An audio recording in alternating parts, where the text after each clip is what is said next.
తెలుగు రాష్ట్రాల్లో సరికొత్త ట్రెండ్ నడుస్తుంది. ఐఏఎస్, ఐపీఎస్ అధికారులపై పార్టీ అధినేతలు, నాయకులు మండిపడుతున్నారు. అవినీతికి పాల్పడొద్దని ఒకరు చెబుతుంటే ప్రభుత్వాలకు వంత పాడొద్దని మరొకరు హెచ్చరిస్తున్నారు. తేడా వస్తే మీ పేర్లు తమ బుక్లలో రాస్తామని, అవకాశం వచ్చినప్పుడు ఇంతకు ఇంత బదులు తీర్చుకుంటామని అంటున్నారు. ఇదే ఇప్పుడు హాట్ టాపిక్ గా మారింది. అధికారులు చాలా మంది సరే 10-15% హియర్ అండ్ దేర్ ఉంటారు. 70-80% అధికారులు రాజకీయ నాయకులు ఏదైనా అంశాలు ప్రస్తావించినప్పుడు అందులో ఉండే లోతుపాతులు, లేకపోతే అది చేయడం వల్ల జరిగే నష్టాన్ని, లేకపోతే చట్ట విరుద్ధంగా రేపు ఏ విధంగా సమస్య అవుతుందో వివరించేవాళ్ళు.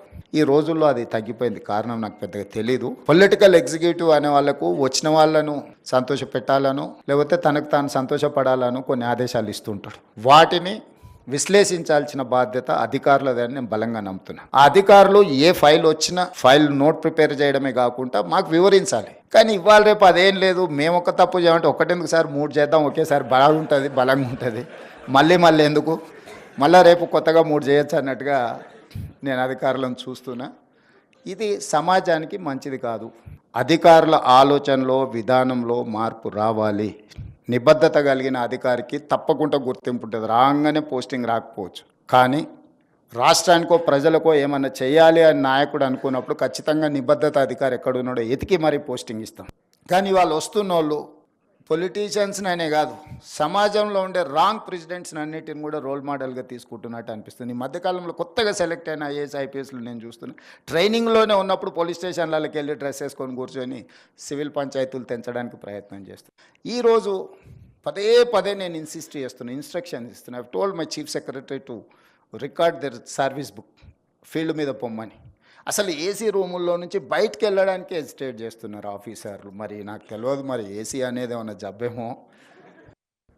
కానీ ఇప్పుడు అసలు మరి సిస్టమ్ ఎడిపోతుందో నాకైతే తెలియట్లేదు. కానీ I'm not happy for that. నేనే ఇలా ముఖ్యమంత్రి గారి కార్యాలయం, ముఖ్యమంత్రి గారు సలహాదారులు, ముఖ్యమంత్రి గారి బంధుమిత్రులు, ముఖ్యమంత్రి గారి మిత్ర పక్షాలు ఆయన అక్కడ కూర్చొని పైరలు చేస్తా అంటే ఎక్కడ నడుతారని చెప్పండి. ఇవన్నీ లెక్కలతో సహా బయట పెట్టే రోజు వస్తుంది. తప్పించుకోలేరు. వాళ్ళు అనుకుంటారు పిల్లి కళ్ళు మూసుకొని పాలు తాగినట్టుగా భావిస్తాను. తప్పించుకోవడానికి వీల్లేదు. ఆయన అప్పుడు అన్నట్టు చూసి రెడ్ బుక్ రాస్తున్నాను చెప్పి మేము కూడా ఒక బుక్ రాస్తున్నాం. ఇక్కడ మేము కూడా ఒక బుక్ రాస్తాం. ఇవన్నీ వచ్చినప్పుడు తప్పకుండా కాషాయ బుక్ రాస్తాం. మేము కాషాయ బుక్ రాసిన నాడు తప్పకుండా అవుతుంది. ఎందుకు ట్విట్టర్లో ఎవరైనా ఒక కమెంట్ పెడితే భయం ముఖ్యమంత్రి గారికి, తెల్లారి కల్లా అరెస్ట్ వస్తుంది ఇంటికి.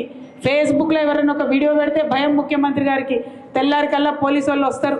అదే క్రమంలో మా కోఆర్డినేటర్ మనోజ్ రెడ్డి గారి మీద కూడా మరి కేసులు పెట్టి పాపం తమ్ముడిని తనను 16 రోజుల పాటు వాళ్ళ కుటుంబాన్ని ఆయనను ఇబ్బంది పెట్టి జైల్లో పెట్టడం జరిగింది. మేము కూడా చూస్తూ ఉన్నాం. బీఆర్ఎస్ కూడా పింక్ బుక్ మెయింటైన్ చేయడం మొదలు పెడుతుంది. ఇబ్బంది పడద్దు, ఇంతకింత తిరిగి చెల్లిస్తామని కూడా మీకు తెలియజేస్తూ ఉన్నాం. మీ రాహుల్ గాంధీ ఏమో పాకెట్లో రాజ్యాంగం పట్టుకొని తిరుగుతాడు. ఇక్కడ రేవంత్ రెడ్డి గారేమో రాజ్యాంగాన్ని కాలరాసి అక్రమ కేసులు పెట్టుకుంటా తిరుగుతాడు. చూస్తూ ఉన్నాం. డెఫినెట్గా లెక్కలు మేము కూడా పెట్టుకుంటాం. మాకు జయశంకర్ సార్ నేర్పించిండు లెక్కలు ఎట్లా రాయాలనో, ఎట్లా ఉద్యమాలు చేయాలనో. ఇప్పుడు మా మీద అక్రమ కేసులు పెడుతున్నారు. మా కార్యకర్తలను కాపాడుకుంటూనే మీ లెక్కలు కూడా తీసి ఇంతకింత మేము అధికారంలోకి వచ్చినాక తప్పకుండా తిరిగి చెల్లిస్తామని ఈ ప్రభుత్వానికి హెచ్చరిక చేస్తూ మరి కార్యకర్తలందరి పక్షాన బీఆర్ఎస్ పార్టీ నిలబడి ఉంటుందని చెప్పి మీకు మరొక